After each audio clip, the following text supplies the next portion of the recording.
Et bonjour à toutes et à tous et bienvenue dans ce 9e épisode hors série. J'espère que vous allez bien et que cet été se passe pour le mieux. Bon Yann, on attaque la période compliquée, plus de tournées, plus de U20. Qu'est-ce qu'on va devenir? Ouais, j'avoue, il n'y a plus de match là. Là, c'est incroyable. Je sais pas ce que je vais faire de mes week-ends, moi. Ouais, je crois qu'il y a le festival des U18 qui va Ah oui, c'est vrai, ouais. commencer avec du 4 bordelais. Donc, En plus, l'avantage, c'est que c'est télévisé par la FFR. Donc, ouais, sur Twitch normalement. ouais, c'est le genre de truc. Donc, bon, il y aura peut-être moyen de faire quelques petites vidéos. Et oui, parce qu'on aura Louis Favreau, Jules Freinet, Jules Saïd et Prince Emmanuel Tambo Fancho qui seront dans cet effectif. Donc, on va pouvoir voir des petits bordelais. Et est-ce que tu vas nous refaire des vidéos comme tu as fait sur tous les espoirs ou quasi tous de la cellule élite? Je rappelle que Yann a fait des vidéos sur une dizaine d'espoirs qu'on n'a pas encore vu avec les pros pour les présenter. C'est disponible sur son compte X Tuisova UBB et on les met aussi petit à petit sur le compte Instagram. Donc tu t'ennuies pas trop, ça va cet été? Non, ça va. Mais oui, il y a pas mal de petites vidéos, de boulot. Il y a même des personnes sur X qui m'ont dit de rajouter d'autres personnes. Tu vois, il y avait Argenton qui monte en espoir cette année. Enfin voilà, il y a du beau monde. Donc, quoi faire pas mal de vidéos. Et Favreau d'ailleurs qui fait le festival, c'était le titulaire au centre des phases finales de mémoire. Donc un joueur qui était déjà surclassé visiblement. Donc assez intéressant. Ouais, mais ça permet de voir aussi des joueurs qu'on n'a pas encore vus, sachant que pour les espoirs, toi, tu t'es basé un peu sur le match contre le RCT et le match contre le Stade Toulousain C'est en ça. phase finale qui était diffusé sur Twitch. Et pour ceux qui sont en U20 avec l'équipe de France, les matchs qu'on a pu voir. Ouais voilà. Après de toute façon je peux pas être hyper exhaustif parce que on n'a pas les matchs en vidéo. Donc forcément je peux pas avoir un grand ensemble, mais bon, du coup ça a permis quand même de voir ceux qui étaient sélectionnés pour les phases finales, donc les moments les plus importants. Donc il y avait quelques blessés qui manquaient, hein, c'est pour ça qu'il n'y avait pas de Georgie par exemple, ou d'autres joueurs, ou pareil le second polonais qui s'est blessé Zapedowski. ouais dès la 14e minute contre le Stade Toulousain. Donc tu vois, alors que c'est aussi un joueur qui va amener à grandir, etc. Donc bon, mais c'est toujours sympa de faire ces petites vidéos sur ça, et puis on espère que un jour on ait les espoirs qui soient un peu diffusés pour permettre de plus le faire, quoi. Ouais, moi j'y crois. Et puis tu vois, Joseph Larrague aussi, où la vidéo est très courte et on le voit quasiment que buter, le pauvre. Mais bon, en tout cas, pour nous, l'heure est de se projeter sur la saison prochaine avec une présentation de l'effectif. Et comme on ne sait pas combien de temps ça va nous prendre cette histoire, on va le proposer en 2 volets, en commençant par les avants. Remarque, je dis 2 volets, mais à tout moment, on va passer 1 heure sur la première ligne et on va faire 4 hors série, donc bon, on verra bien. Et avant de commencer, on voulait dire merci à Robin pour sa participation à la cagnotte Tipeee qui est toujours dispo en description de cet épisode. Et vous pouvez, comme toujours, vous abonner, laisser un like, des 5 étoiles et compagnie sur Spotify, Deezer, Apple Podcast, Amazon Music et YouTube évidemment. Allez, petit aparté terminé, c'est parti pour les avants.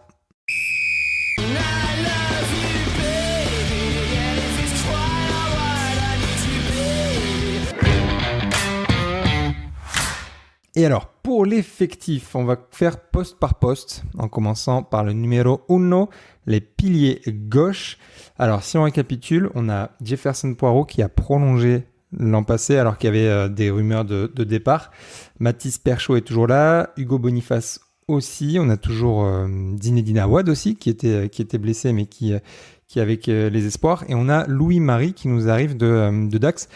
Bon, on a de la profondeur sur ce poste. Ouais, côté gauche, pour le coup, alors on n'a pas encore peut-être de top players mondiaux sur la mêlée. Enfin, tu vois, sur la base de la mêlée fermée, même si je pense que Perchaud a montré de bonnes attitudes et Poirot est toujours un solide pilier. Mais par contre, c'est vrai qu'on a de la masse, on a du volume, 4 joueurs pros, et puis après tous les joueurs espoirs qui peuvent potentiellement en fait y jouer. Donc t'as cité Awad qui est polyvalement gauche-droite, Pargard. Attends, c'est bon? Le pauvre. Qui, pareil, polyvalent gauche-droite. On a aussi Baquet qui a fait un match avec nous en l'année dernière. Donc, tu vois, il y a quand même du monde à ce poste, donc je suis pas trop inquiet, tu vois. C'est autant l'autre côté de la pile, parfois t'as un peu plus de doutes. Celui-là, on est plutôt serein, et surtout qu'on va avoir un joueur qui est Mathis Perchaud, qui est encore très jeune, hein, il a à peine 22 ans, il va aller sur ses 23 ans. L'année dernière, il a eu une préparation un peu compliquée puisque il s'est pété pendant la préparation. Alors je crois que c'était à Pau, où on était là-bas, enfin dans les Pyrénées, et il s'était blessé directement, donc il a eu un peu de retard dans sa préparation. Là, j'espère qu'il va pouvoir faire une préparation complète, parce que lui, ça peut être vraiment voilà, et ça, il faut qu'il passe dans une autre dimension. Il a les capacités, on l'a vu en demi-finale contre le Stade Toulousain, où il avait été extrêmement performant, notamment dans un secteur clé qui est la mêlée. Donc moi, j'ai beaucoup d'espoir en lui. Ça va être un peu mon homme clé à gauche. Je le vois vraiment performer plus que Poirot, bon, qui est toujours sur ses standards, et Boniface, qui je trouve trop aléatoire. Et puis après, il y a l'arrivée de Marie, qui est un solide pilier gauche de Pro D2. Voilà, maintenant il y a ce cap à passer. Alors pas forcément sur le secteur de la mêlée où ça se passe plutôt bien. Tu vois, il y a eu Penny Ravaille quand il est passé d'Aurillac à chez nous, ça s'est très bien passé. Je crois que c'est Akaladze qui est devenu titulaire à Clermont, qui venait de mémoire de Béziers. Donc voilà, il y a ce tremplin Pro D2 top 14 se fait plutôt bien dans le secteur de la mêlée.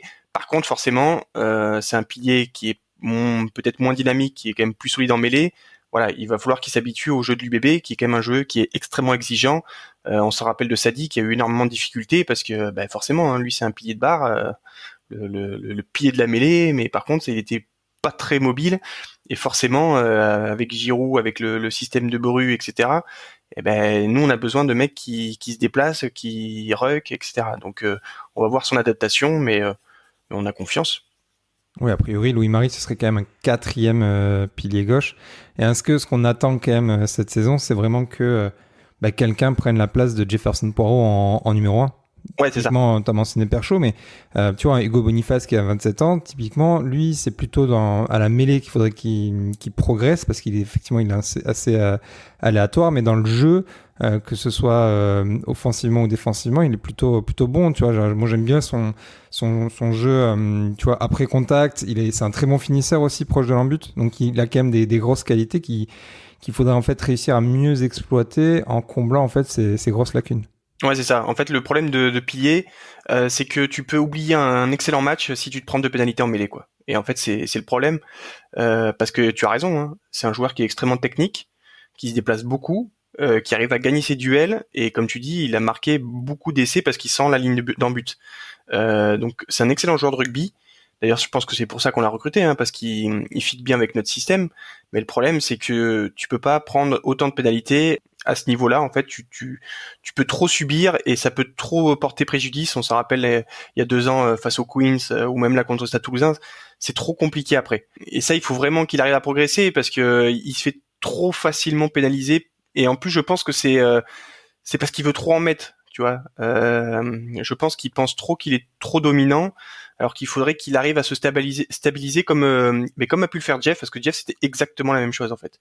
C'était un joueur qui voulait être hyper dominant alors qu'il n'avait pas la capacité pour, et il a réussi à stabiliser soit en reculant ses appuis, soit en essayant de pas pousser trop en travers, etc. Donc il a évolué sur ça, et j'espère que peut-être qu'à 28 ans il va avoir la maturité pour. En tout cas, de toute façon, il va jouer gros, hein, parce que je sais pas combien de temps de contrat il lui reste, mais forcément, quand t'as autant de piliers gauche qui sont là, en plus t'as des jeunes de très bon niveau qui arrivent.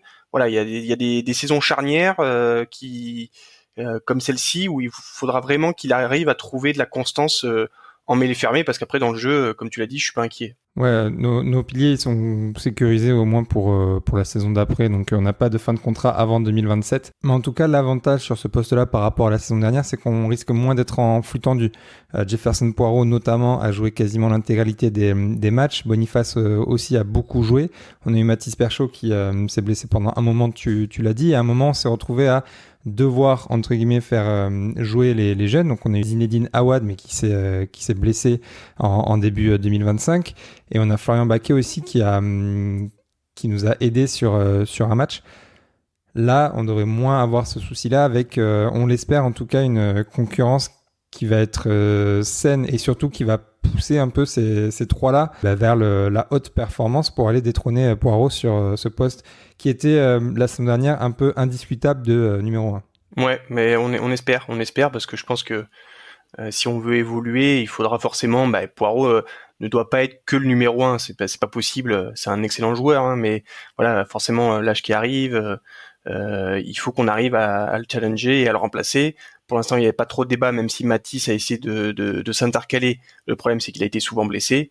Mais voilà, là, c'est vrai qu'on a de la densité, ils vont pouvoir se challenger. On a peu d'internationaux, parce que, tu vois, pour le coup, il y a quand même des gros cadors en équipe de France qui maîtrisent un peu le poste. Et alors peut-être que Matisse, d'ici 1 an ou 2 ans, pourra essayer de s'immiscer, mais en tout cas, à l'instant T, on a zéro potentiel internationaux. Enfin, potentiel, on a zéro sélectionné, quoi. Ouais, et juste pour compléter sur ce poste-là, Jefferson Poirot a quand même fait une très bonne saison. Hein, Oui, ça, oui, là-dessus, oui. il n'y a pas de doute. C'est juste que vu son âge, on imagine que il a quand même atteint un certain plafond et on espère du coup que les deux derrière plutôt vont élever leur niveau de jeu pour arriver à son niveau et le dépasser. Mais il y a eu des critiques la saison passée sur Jefferson Poirot. Il avait été élu flop en pilier gauche en première partie de saison alors que c'était absolument gratuit et qu'il a fait une très bonne saison. Non, mais il est hyper propre, hein. De toute façon, moi depuis, ça fait au moins 2 ou 3 ans que j'ai rien à lui reprocher. Effectivement, à un moment, il avait ce statut. Alors, il avait un statut international et après, il avait arrêté l'équipe de France. Il avait signé un long contrat avec l'UBB et c'est vrai qu'il n'était pas, ses performances n'étaient pas aux attentes de sa fonction, quoi. C'est-à-dire un pilier droit, un pilier gauche international. Et il faisait énormément de fautes, il se faisait beaucoup pénaliser, que ce soit en mêlée, dans le jeu, etc. Il apportait plus cette vivacité qu'il avait en attaque. Mais là, depuis 2-3 ans, en fait, moi, je peux rien dire parce qu'il est propre, en fait.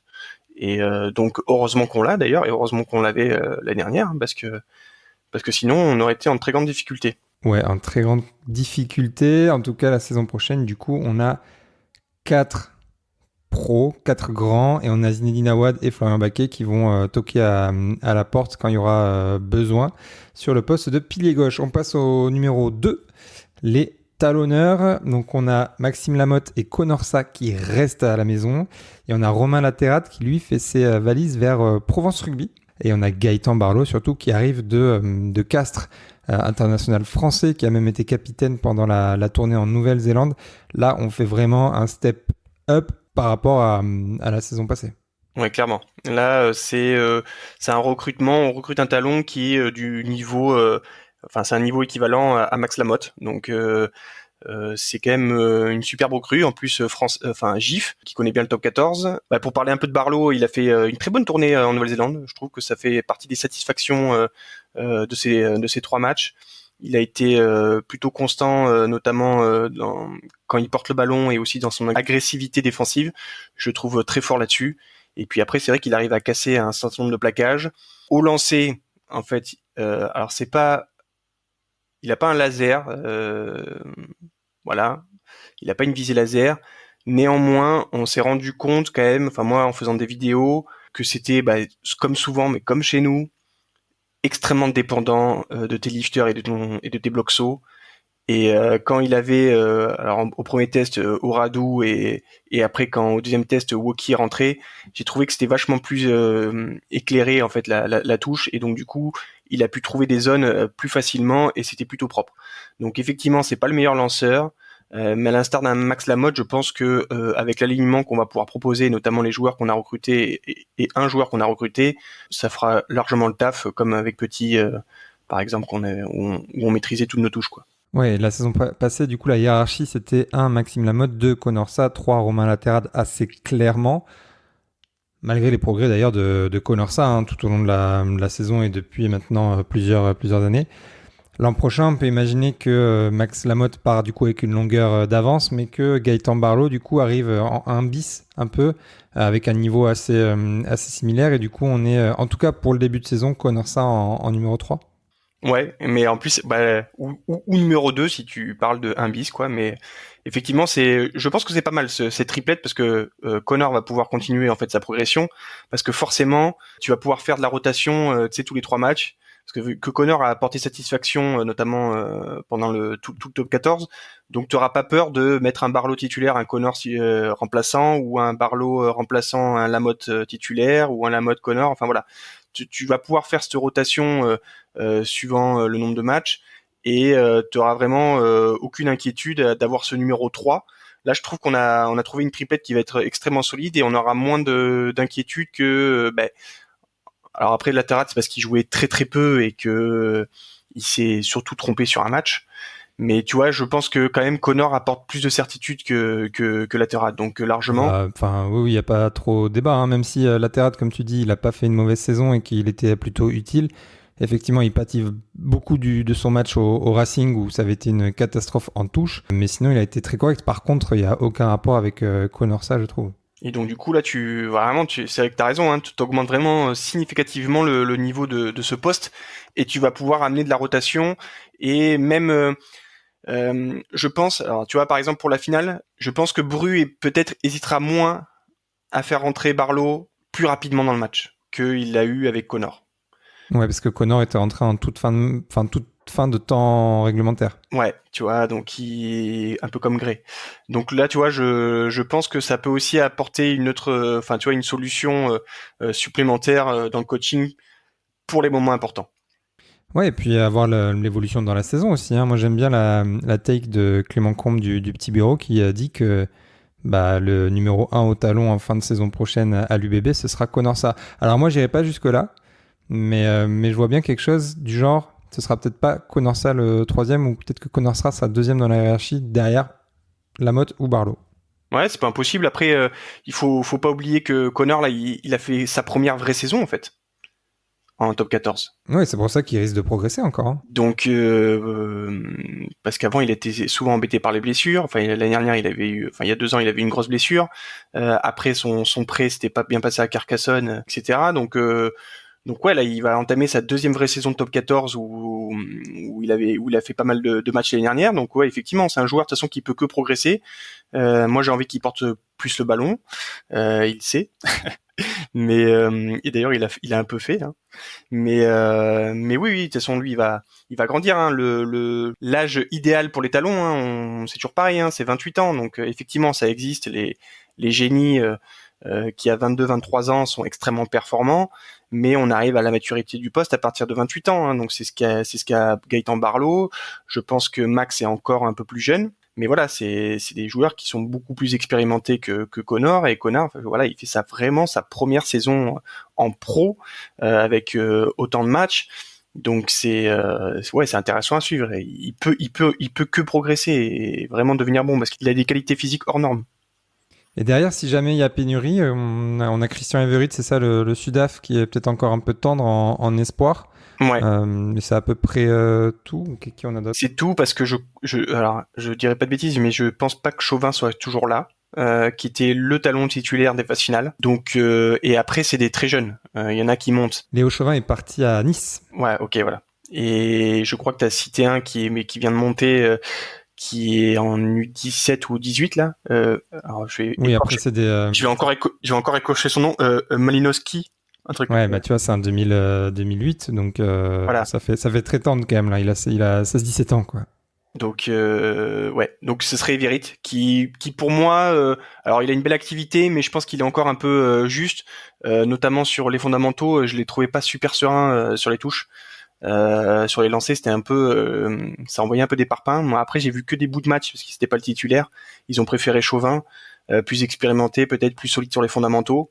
Mais voilà, après c'est pareil, c'est des jeunes joueurs, hein, ça peut vite progresser. C'est l'avantage de ce type de jeunes, c'est que voilà, dans les groupes pro, après ils apprennent hyper vite. Donc pourquoi pas. Même si je pense que là, on a quand même 3 solides, en plus qui seront pas internationaux parce que il y aura toujours Marchand, Movaca, il y a Bourgarit.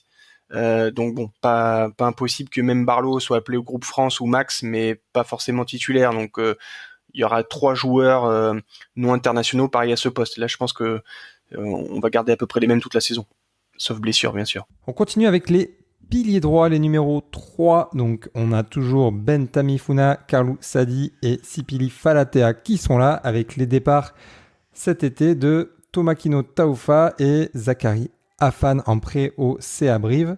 Et pas d'arrivée sur ce poste-là. Moi, je suis plutôt inquiet dans le sens où je trouve qu'on est quand même ric-rac, surtout que Bentami Funa, lui, il va être au Pacific Nation Series jusqu'à octobre à peu près, qu'ensuite potentiellement il a tourné, enfin en fait comme l'an dernier, que Sadi, il s'est blessé quand même au cervical longue durée, que Falatea, lui aussi, c'est un abonné à l'infirmerie. Je suis assez sceptique sur la profondeur sur ce poste-là. Ouais, c'est le poste où je trouve c'est le plus inquiétant. En effet, tu as tout dit, c'est qu'on va devoir tourner s'il n'y a pas de recrutement ou s'il n'y a pas une conversion, parce qu'après j'en parlais d'un petit truc, mais c'est-à-dire qu'on tournerait avec 2 pros pendant jusqu'à décembre, quasiment. Sachant que Sadi, je suis pas trop inquiet. Par contre, Falatea, comme tu l'as dit, c'est vraiment un mec qui est abonné à l'infirmerie, donc et qui est pas forcément. Alors quand il est en forme, ça va, mais c'est quand même un joueur qui quand il revient de blessure est assez aléatoire, comme peut être Boniface, notamment en mêlée fermée. Donc tourner à 2 pros sur un poste si sensible, ça me semble très risqué. Alors est-ce que le staff a des certitudes sur un troisième pilier jeune comme Awad qui a joué à droite? Peut-être, mais ça me semble quand même très très juste parce que il a quand même joué beaucoup à gauche et il a à peine 20 ans et on sait déjà, on a vu Afan qui était un joueur qui était ultra dominant en U20, les difficultés qu'il a eu à droite sur ses premières mêlées et ça continue encore un peu. Et il y a aussi l'idée, on l'évoquait sur le forum Allez l'Union, du recrutement de Marie qui visiblement avait joué à Nice, donc c'est en national, donc c'est pareil, hein, ça fait loin, à droite. Donc est-ce que Bru a une idée en tête de le faire jouer une polyvalence en étant numéro 3 et en le faisant rentrer un peu comme un pack player et en essayant de cultiver une polyvalence gauche-droite? Mais effectivement, ça me semble un peu juste. Ou, voilà, il y a encore une solution, hein, un recrutement, une sorte de joker, hein. Et c'est pas les jokers Coupe du Monde, mais un joker pour ou un joueur supplémentaire pour amener une stabilité à droite. Voilà, c'est la dernière option qui n'est pas non plus impossible. Mais effectivement, en Après, l'état. T'as toujours l'option Zachary Afan qui revient de prêt. Mais du coup, ce serait compliqué, parce que c'est-à-dire qu'il ferait la préparation avec Brive. On le rappelle pour 4 matchs ou 5 Toi, tu matchs. parles pour les premiers mois. Moi, je pensais en cas de blessure. Ouais, en cas de blessure, il y a ça, ouais. Mais c'est vrai que pour les 3 premiers mois, on risque d'être c'est-à-dire très qu'après, short. Ouais. comme l'année dernière, en fait, on a tiré sur la corde. C'était Sadi qui enchaînait avec Falatea tout le temps parce que Big Ben n'était pas là. Sadi se pète. Alors après, on a fait enchaîner Big Ben Falatea, on a pété Falatea. Donc tu vois, là il y a pas cette triplette comme on peut l'avoir au talon où les 4 qu'on a à gauche où on va pouvoir les faire tourner comme on veut. Là, c'est-à-dire que dès le début, t'es à flux tendu. C'est-à-dire qu'il y en a un qui a la gastro, t'es niqué quoi. Sans Ouais, c'est parler de ça. blessure. Et je trouve ça un peu juste dans un effectif pro. Alors voilà, soit ils ont les garanties en disant c'est bon, Awad ils l'ont fait faire une mêlée avant les vacances et il a enfoncé Poirot et Mathis Perchaud, soit il y a peut-être l'éventualité d'un recrutement externe ou cette polyvalence avec Marie, mais qui me semble très compliqué quoi. Parce que la dernière fois qu'il a joué, c'était il y a 6 ans quoi, et c'était en national.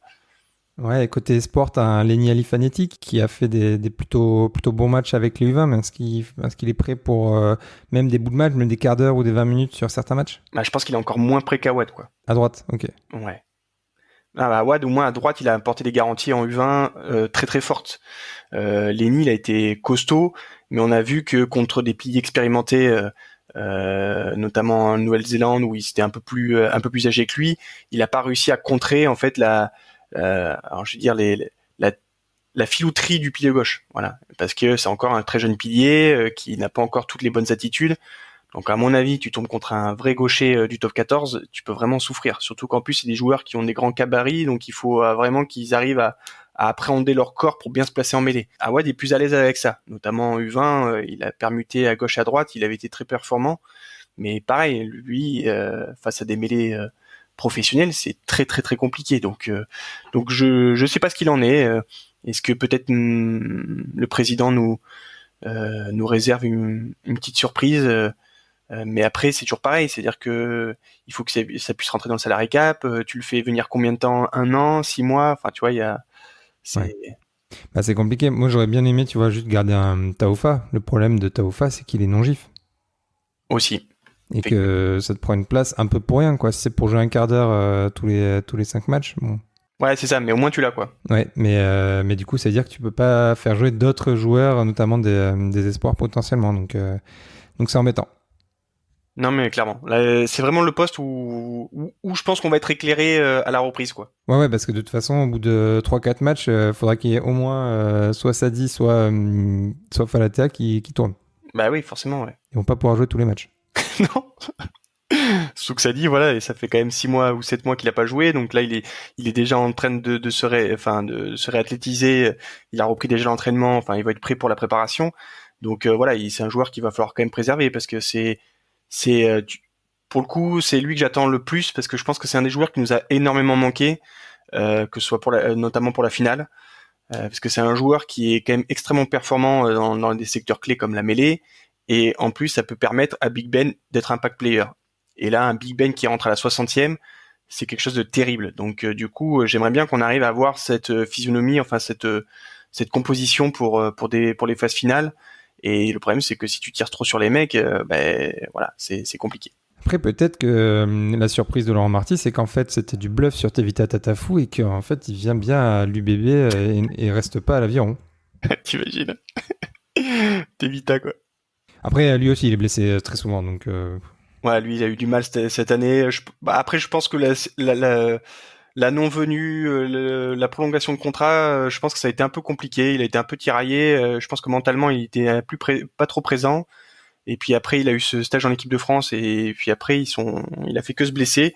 Je pense qu'il n'est pas encore prêt pour enchaîner de grosses saisons de top 14 aussi denses avec une grosse préparation. Voilà, c'était bien qu'il se repose et qu'il fasse là une vraie préparation pour qu'il puisse attaquer l'année de la meilleure façon avec Bayonne pour ensuite nous aider un peu en équipe de France parce qu'à droite c'est un peu compliqué, mais voilà, bon on verra, hein. Ça se trouve Marty va nous réserver une petite surprise, hein. ouais. Un petit Sud-Africain avec, comme ça il y aura encore un Sud-Africain à l'UBB. Ouais. On a quoi de ça. Ouais, mais après, en non-gif, c'est compliqué quand même. Ouais, on est tendu. Ouais, bah si tu veux faire des jeux des espoirs, on est tendu, ça c'est sûr. Ok, bon, on change de ligne, on passe à la seconde ligne. Alors, Cyril Cazot, Adam Coleman, Johnny Gray et Jacques Ngembous, eux, ils sont toujours là, même si Ngembous c'était plus un espoir que vraiment un pro la saison dernière. On a le départ d'Alexandre Ricard à Brive et on a l'arrivée de Boris Palu du Racing. Bon, là, c'est plutôt aussi un upgrade dans le sens où on va avoir Ngembous qui va être revenu de sa longue blessure avec quelques matchs déjà en top 14. Et selon moi, Boris Palu apporte un peu plus de garantie qu'Alexandre Ricard. Non mais là on est très bien. Le poste de seconde ligne, que ce soit pour le début de saison où on aura un 5 de devant très solide, et tout le long de la saison, on va être quand même sacrément équipé. Bah déjà, alors si on parle des recrues, Boris Palou, je sais pas, Palu. C'est un joueur qui est quand même hyper expérimenté. Il a beaucoup de matchs de top 14 à son compteur. C'est un joueur qui est extrêmement propre. Moi, je l'ai vu. Enfin, j'ai fait pas mal de vidéos j'ai fait des vidéos sur lui. Et c'est un joueur qui paraît un peu neutre comme ça. C'est-à-dire qu'il a pas un physique hors norme. C'est pas un joueur qui va avancer systématiquement. Par contre, c'est un mec hyper propre. Alors même s'il a eu tendance à être beaucoup pénalisé à un moment donné, c'est quand même un joueur qui sent le rugby. J'étais étonné sur sa science de la touche, parce que mine de rien, il est dans les bonnes zones, il arrive à sauter au bon moment. Par contre, c'est pas Woki ou Matthew en termes de jump, mais c'est un joueur qui est intelligent et qui sent la touche. Et pareil, il sent le jeu. Je l'ai vu plusieurs fois faire des bonnes passes dans le bon timing. Donc voilà, c'est un joueur qui est ultra propre, qui est très expérimenté, qui est quasiment jamais blessé. Voilà, donc on va espérer, parce que il suffit de dire ça pour qu'il se blesse, mais voilà, qui est rarement blessé. Donc c'est un joueur qui est solide, où on peut compter sur lui. Tu vois, je le mettrais un peu comme un Mamad Diaby, tu vois, un joueur soldat, qui est tout le temps présent, très constant, qui parfois fait des excès d'engagement, mais qui va toujours répondre présent. Donc pour moi c'est vraiment une bonne recrue. Et puis après, on a toujours nos cadors qui sont là, hein. Coleman qui va, comme Mathis Perchaud, enfin faire une vraie préparation physique, parce que depuis qu'il est chez nous, soit il était avec les Tonga, 2 fois il était avec les Tonga, blessé avec les Tonga. Donc là, enfin, il va pouvoir faire une vraie préparation physique. On a Johnny Gray qui a eu, il y a 2 ans quand même, une grave blessure, qui l'a éloigné des terrains pendant 1 an. Et donc en fait, il s'est préparé très très très tôt pour être vraiment dans la meilleure de ses formes en début de saison dernière. Et effectivement, il avait été extrêmement performant. Mais après, je pense que c'est un joueur qui a eu une usure mentale et physique. Et donc là, c'est pareil, il a eu des vacances, il va pouvoir faire une vraie préparation physique. Donc je pense qu'il va faire une très grande saison. Et après, on a l'homme de la saison qu'on a élu tous les deux, Cyril Cazot. Donc là, on est vraiment seconde ligne, on est équipé. Et puis en plus, on peut rajouter des petits espoirs. Donc Jacques qui aura pris 1 an d'expérience. Ouais, c'est vraiment quand même hyper encourageant. On va évoquer en troisième ligne, hein, mais on a des polyvalents comme Beauchaton ou Boki qui peuvent dépanner en 4. Donc ce poste de seconde ligne, je pense qu'on est quand même assez serein. Ça fait partie, je pense, des postes où on est le plus fourni et le plus fort en fait. Quand je regarde les lignes, ça fait partie vraiment dans le paquet d'avant d'une vraie force, quoi. Bon, t'as tout dit, je pense. Effectivement, et puis t'as Adam Zapedowski des Espoirs qui va pouvoir potentiellement faire une feuille ou deux de match. On a de quoi faire sur ce poste. Adam Coleman qui fait toute la prépa, qui va être là dès le début. Johnny Gray qui a sa longue blessure derrière lui.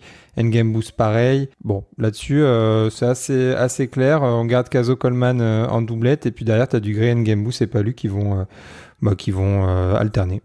Ouais, en plus c'est cool, hein, tu les as dès le début. Hein. Donc là, on va pouvoir quand même aligner un 5 de devant, Sadi, Lamotte, Poirot ou Perchaud.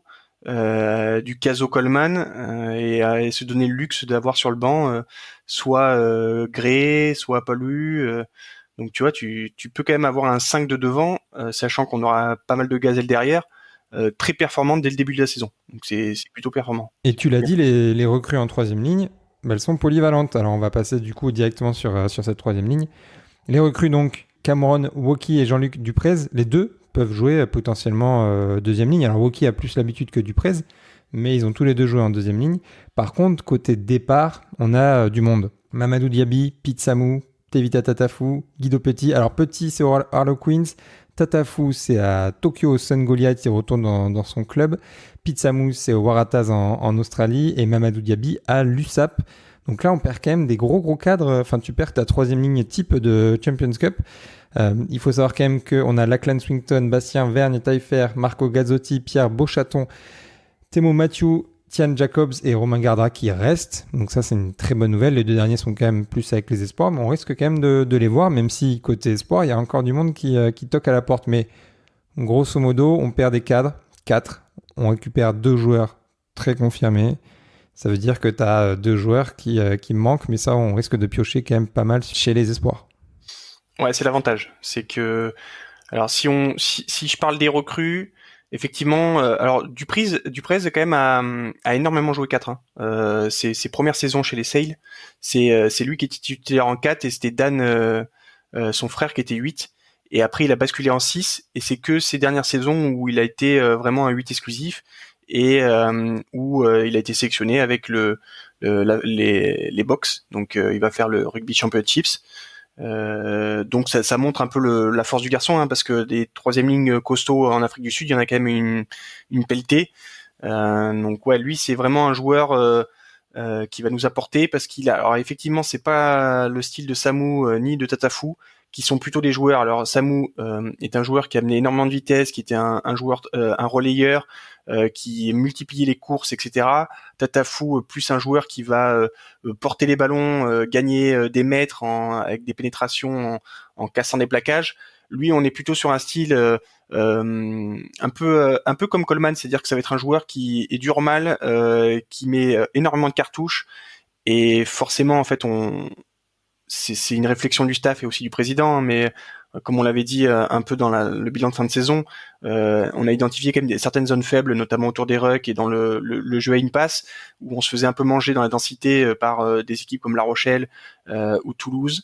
Et ça, en fait, il faut amener de la densité pour contrer ça. Et je pense que des mecs comme Coleman et Duprez, ils vont pouvoir en fait casser ces dynamiques parce qu'en fait, c'est des joueurs monstrueux. Le match Sale contre le Stade Toulousain, c'était en quart ou huitième, enfin je sais plus. Son match est juste monstrueux quoi. Il arrive à m'attraper des méafous. C'était en huitième pardon parce que quart c'est Toulon. Il arrive à m'attraper des méafous, des gelonches et à me les stopper assez facilement en fait. Donc ça montre un peu la densité du bonhomme. Donc lui il va vraiment nous apporter énormément. Et Woki ouais c'est vraiment le petit plus parce qu'on savait pas trop si on allait avoir un recrutement avec le départ petit.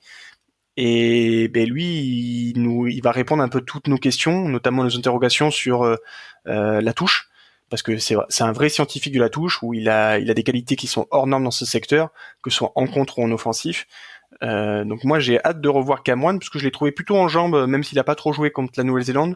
Je l'ai trouvé quand même plutôt en jambes, notamment il a apporté son jump en touche, mais aussi dans le jeu, je trouve qu'il a pas mal de vitesse et nous on a un style de jeu où on fait des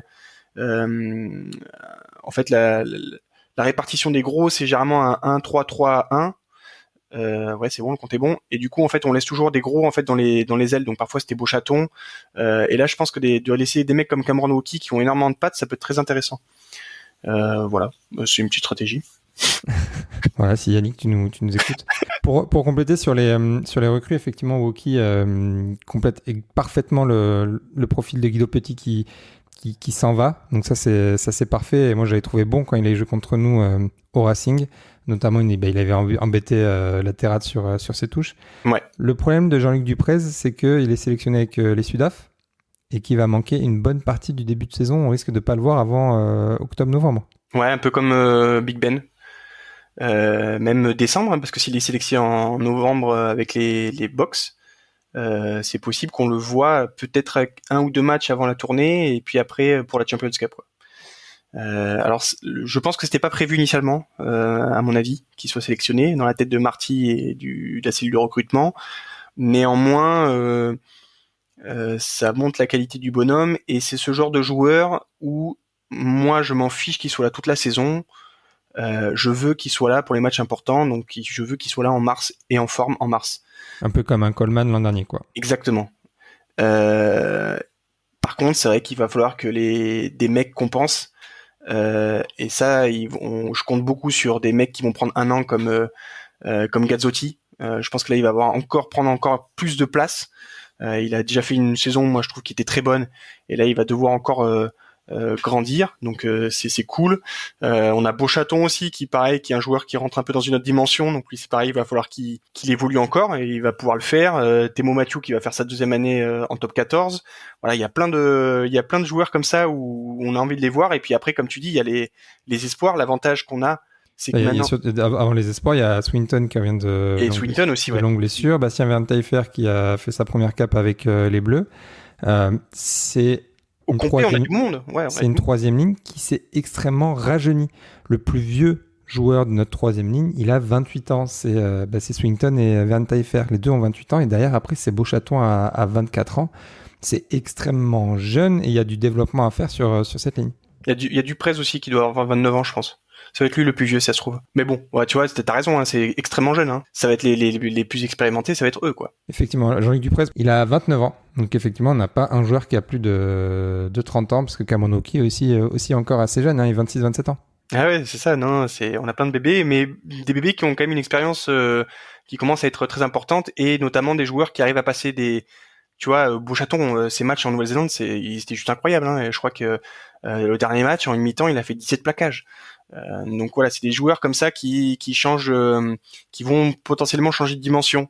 On va arriver dans ces âges-là où finalement ils vont commencer à enchaîner les performances, tu vois. Derrière c'est pareil, on a énormément de jeunes mais qui ont une qualité hors norme, donc ça c'est extrêmement intéressant et on a encore des plus jeunes et ça c'est tout le travail du centre de formation et du recrutement pour la post-formation. On peut l'alimenter aussi avec des joueurs de qualité. Moi je crois beaucoup en Ipsayen, je cache à personne. Qui fait de la propagande. Mais tu vois, dans ce début de saison, pas impossible que... Moi, je le vois dès le début, enfin pas dès le début parce qu'il y a forcément il aura besoin de repos, mais tu vois, dès J3, pas impossible qu'il soit sur le banc et qu'il nous fasse 20 minutes de folie à domicile. Je sais plus contre qui c'est le troisième match contre Montauban. Montauban. Voilà, Ouais. un doublé Pourquoi de pas. Hussein à Montauban contre Montauban. Déjà. Ok. Mais parce que on a du Van Taifer, du Woki et du Beauchaton qui ont leurs vacances puisqu'ils ont fait leur tournée avec l'équipe de France. C'est ça. Et puis voilà. Que Duprez sera pas là. On aura Swinton, Matthew, Jacobs, Ouais, voilà. Gazzotti. Exactement. On aura 4 pour les 2 premières journées. On aura 4 troisième lignes, plus Gardera forcément qui sera là. Il faut aussi compter que Palu a joué 6, ça lui est déjà arrivé. Donc voilà, je pense qu'il va avoir je pense que sur 2 journées, on va pouvoir facilement bricoler, sachant notre 5 de devant qui va être très performant. Donc je suis pas très inquiet. Et après, tu pourras avoir intégré tout le monde. Hein. Tu auras Beauchaton, Bastien Vereen-Taillefer, enfin Woki. Bon, après, il faudra voir ce qu'ils ont aussi comme blessure. Oui.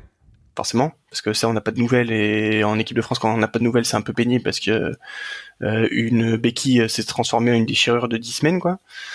Mais Tu fais référence à Romain Buros. ouais, donc voilà, on va attendre un peu, mais voilà, je pense qu'au complet, on a du beau monde. Effectivement, on rajeunit le tout, mais c'est pas forcément plus mal parce qu'il y a quand même du gros talent. Il y a du gros talent et je suis assez confiant que le départ de ces cadres tout au long de la saison, au fur et à mesure de la saison, on va les combler, qu'on a des joueurs qui vont monter, des Gazzotti, des Beauchaton qui vont prendre leur responsabilité, qu'on a un Lachlan Swinton en année 2 qui va être moins indiscipliné et qui va faire une saison entière. Donc, totale confiance sur cette troisième ligne. Ouais, c'est sûr. Lui, de toute façon, il y a des problèmes d'adaptation, ça peut arriver. Voilà. Là, il va faire, je pense, qu'une préparation de malade. Je pense qu'on arrive à le restreindre sur les deux ou trois premiers plaquages qu'il va vouloir faire, parce qu'il va vouloir tuer un gonze. Mais sinon, après, je suis extrêmement confiant parce que moi, des matchs que j'avais vus, c'était au Harataz, je trouvais extrêmement performant. Voilà, c'était vraiment un dur au mal, un joueur très physique qui amène aussi cette densité qui nous manque dans certains éléments, notamment défensifs.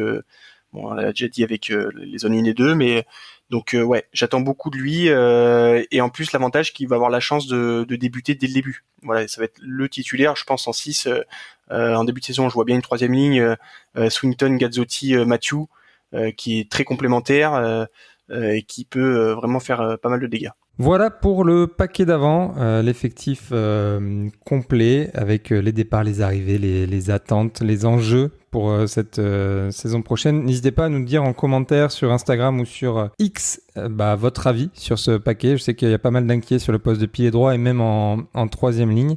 Nous, on est assez confiants. Peut-être qu'une petite recrue à droite, ça pourrait faire du bien. Parce que tu vois, le troisième ligne, bon, même s'il manque du monde, enfin, je trouve qu'on a quand même, enfin, le réservoir qu'on a en qualité, même chez les jeunes, parce qu'on n'a pas cité Bobby Bissu, mais pareil, hein, et lui, je sais pas où il va s'arrêter. Hein. C'est-à-dire qu'il a débuté le rugby, notamment à 15, un peu tardivement. C'est la révélation espoir cette année chez nous. Il passe un autre niveau, c'est les U20, et il est aussi au-dessus, où il casse des plaquages, il est imbougeable. Donc ouais, moi le troisième ligne, j'ai pas de problème. Seconde ligne non plus.